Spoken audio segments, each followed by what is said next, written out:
নমস্কার, আমি ডাক্তার দেবাশিস দাস বলছি। আজকে একটা টপিকস নিয়ে আলোচনা করব যে কিডনি রোগীর ক্ষেত্রে কী খাওয়া চলে আর কী খাওয়া চলে না। সবার প্রথম আমরা জেনে নিই যে কিডনি রোগের দুটো ভাগ আছে। একটা হচ্ছে AKI মানে অ্যাকিউট কিডনি ইনজুরি, আর একটা হচ্ছে CKD মানে ক্রনিক কিডনি ডিজিজ। তো ক্রনিক কিডনি ডিজিজ তখনই হয় যখন AKI ম্যাল ট্রিটেড বা আনট্রিটেড, ট্রিটমেন্টের দীর্ঘদিন ধরে থাকলো রোগটা, তখন কি হয় সেখান থেকে CKD এ পরিণত হয়ে যায়। তো CKD যখন পরিণত হয়ে যায় তখন CKD থেকে কী হয় না, CKDতে আবার স্টেজ আছে, 4টে স্টেজ আছে। গ্লোমেরুলাস ফিল্টারেশন রেটের উপরে ডিপেন্ড করে যে গ্লোমেরুলাস ফিল্টারেশন রেট GFR এর রেটটা যত কমে যাবে তাহলে কিডনি ফাংশন আপনার তত কম হচ্ছে, সেক্ষেত্রে আপনার স্টেজটা ডিপেন্ড করে তার উপরে। তো সবার প্রথমে একটা কথা আমাদের মনে রাখতে হবে যে আমরা সকলে কী করি, কিডনি রোগ হয়ে গেছে মানে সব খাওয়া বাড়ানো, তা কিন্তু নয়। এটা ডিপেন্ড করে প্রত্যেকটা রোগীর ক্ষেত্রে আলাদা আলাদাভাবে, যে আমার GFR-এর উপর এবং ক্রিয়েটিনের লেভেলের উপর অনেক কিছু খাওয়ার নিয়ম হয়। তো সবার প্রথম আমাদের একটা কথা মনে রাখতে হবে যে low protein diet, not protein burn. এটা কিন্তু বলা হচ্ছে না যে প্রোটিন খাবেননি, সেটা নয়। আপনি খাবেন লো প্রোটিন ডায়েট, মানে আপনি যে প্রোটিনটা খেতেন তার থেকে পরিমাণে কম খাবেন। যেমন আপনি হয়তো 100 গ্রামের মাছ খেতেন, আপনার বডির উপরে ওয়েটের উপর ডিপেন্ড করে আপনি সেটা খাবেন 60 গ্রাম থেকে 75 গ্রাম, এর বেশি নয় সারাদিনের মধ্যে। যেমন আপনি হয়তো একটা মাছ খেলেন, তো সেটা আপনি হয়তো আগে 120 গ্রাম খেতেন কি 100 গ্রাম খেতেন, তাহলে আপনি সেটা এখন বর্তমানে খাবেন 60 গ্রাম থেকে 75 গ্রামের মধ্যে। তাহলে 75 গ্রামের মাছ খেলেন, তাহলে মাছ খেলে সেদিন আর মাংস খাবেননি, আবার মাংস খেলে মাছ খাবেননি, বা সেদিন দুধ খাবেননি, যে কোনো একটা প্রোটিন খান। আর দ্বিতীয় নম্বর কি, লো সোডিয়াম ডায়েট। যে সোডিয়াম যদি বেশি খাওয়া হয়ে যায় সেক্ষেত্রে কি আমাদের শরীরের মধ্যে ফ্লুইড ব্যালেন্সটাও প্রবলেম হয়ে যায়, ফ্লুইডটা বেড়াতে পারেনি ভালোভাবে তারা, এবং প্রেশারটা আরও বাড়তে থাকে এবং কিডনি সেটা ক্ষতি করে আরও বেশি। তাহলে লো সোডিয়াম ডায়েট করতে হবে। এবং তাহলে নুনটা আমি সারাদিনের মধ্যে 5 গ্রাম বা 5 গ্রাম মানে ছোটো চা চামচের 1 চামচ, ওটা 24 ঘন্টার মধ্যে ওইটুকু নুনটাই খেতে হবে, আদারওয়াইজ আরও নুন খাওয়া যাবে না, তরকারি মরকারি সব নিয়ে।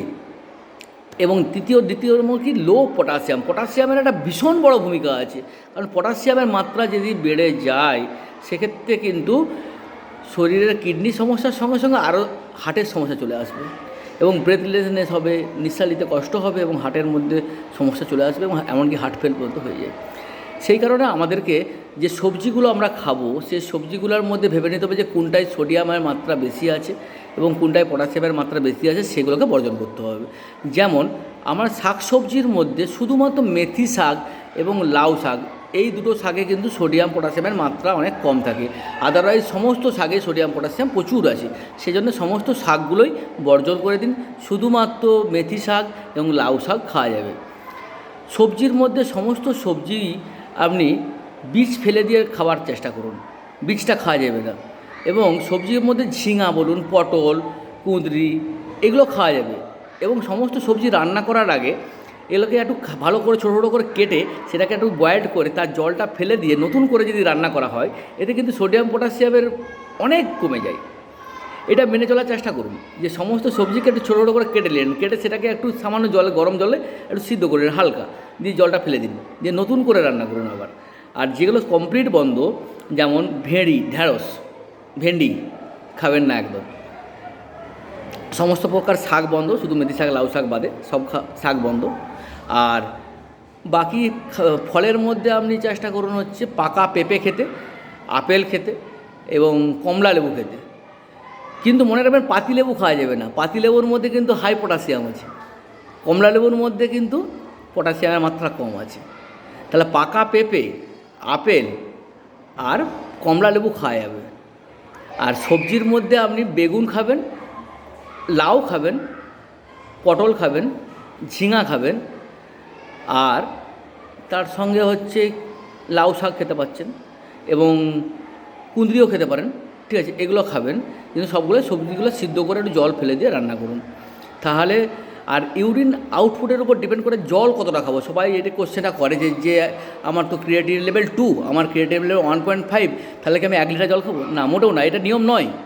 যে আমি লোকের কথা শুনে আমি কিডনির প্রবলেম, আমার ক্রিয়েটিন লেভেল 1.5 হয়ে গেছে মানে আমার জল খাওয়াটা সঙ্গে সঙ্গে কমে গেল, 1 লিটার 1.5 লিটারের মধ্যে হয়ে গেল, তা কিন্তু নয়। তাহলে জলটা আমি ডিপেন্ড করব আমার ওয়াটার ইনটেক এবং ইউরিন আউটপুট, এটার উপর ডিপেন্ড করে। যতটা আমি সারাদিনে জল খেলাম তারপর আমার ইউরিন আউটপুট কতটা হচ্ছে, মানে পেচ্ছাপ কতটা করছি, দরকার হলে মাপতে হবে আমাকে, মেপে দেখতে হবে যে আমি সারাদিনে জল খেলাম 2 লিটার, আমার পেচ্ছাপ কতটা হলো। পেচ্ছাপ যদি দেখেন যে আমার 1200 হচ্ছে, তার থেকে 500 আমি বেশি খাবেন, ঠিক আছে, মানে 1700 আপনার খাওয়া যাবে। তাহলে 1700, এবং গরমকালের ক্ষেত্রে আরও 200 গ্রাম বাড়াতে পারেন। তাহলে এবং এইখানে একটা কথা সবসময় মনে রাখতে হবে যে কিডনি রোগের ক্ষেত্রে কিন্তু রক্ত উৎপাদন কম হয়, সেজন্য অ্যানিমিয়া হয়ে যায়। সেজন্য আমি যদি সব খাওয়া বন্ধ করে দিই, সেক্ষেত্রে কিডনির সমস্যার সঙ্গে সঙ্গে আপনি ম্যাল নিউট্রিশনের জন্যে অনেক রকম সমস্যার মধ্যে পড়ে যাবেন। সেজন্য অত বেশি সব খাওয়া দাওয়া বন্ধ এরকম ব্যাপারটা নয়, সবই খাবেন কিন্তু পরিমাণে কম খাবেন। একদম সম্পূর্ণ রকমভাবে বর্জন করে দেবেন যেটা, সেটা খাসি মাংস, মটন সম্পূর্ণ রকমভাবে বন্ধ করে দিন, এবং ডিমের কুসুম বা ডিমটাও অ্যাভয়েড করে দিলে ভালো হয়। এটা কিন্তু সাধারণ কিডনি পেশেন্টের জন্য, নট ডায়ালিসিস পেশেন্টের জন্য। ডায়ালিসিস পেশেন্টের জন্য কিন্তু হাই প্রোটিন ডায়েট করতে হয়। তাহলে কিডনি পেশেন্টের মধ্যে যেটা নন ডায়ালিসিস পেশেন্ট, তাদের জন্য এই নিয়মগুলো, কিন্তু ডায়ালিসিস পেশেন্টের জন্য তখন ডায়ালিসিস হচ্ছে, ডায়ালিসিস হওয়ার জন্য আপনার প্রোটিনের লেভেল বাড়াতে হবে। মানে আপনি যদি 100 গ্রাম খেতেন, তাহলে সেক্ষেত্রে আপনাকে তখন 120 গ্রাম কি 130 গ্রাম খাবার খেতে হবে। ঠিক আছে, নমস্কার, ভালো থাকবেন সকলে। আবার পরে আসবো, এই বিষয় নিয়েই পরে আসবো।